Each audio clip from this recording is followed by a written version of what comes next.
Un equipo formado por personas jóvenes, personas íntegras, personas ilusionadas y personas comprometidas con Eibar. Politikan helduagoa sentitzen naiz eta babestuagoa baita ere.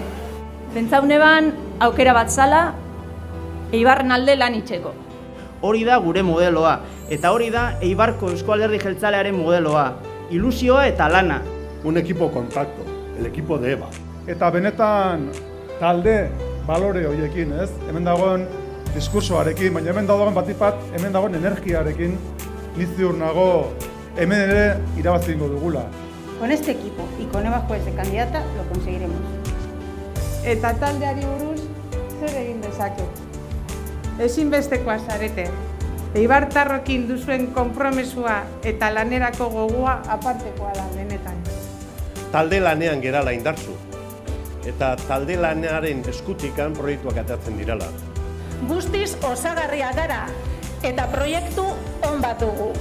Un equipo de personas cohesionado, plural, trabajador, honrado, honesto, que tampoco hay hoy en día en la política. Un compromiso, voluntad, implicación, experiencia, juventud.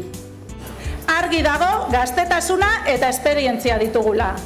Con un partido fuerte, renovado, que ha demostrado su interés real por integrar a las personas con opiniones y realidades diferentes.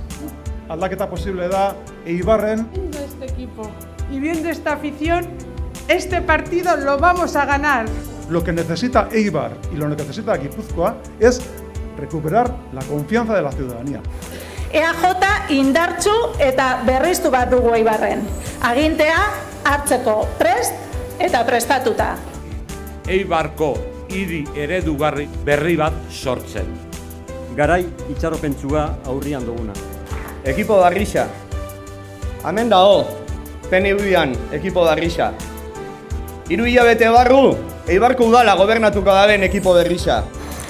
Eibarko taldea prest gaude gure hiria aurrera eramateko, duen egoera desataskatzeko.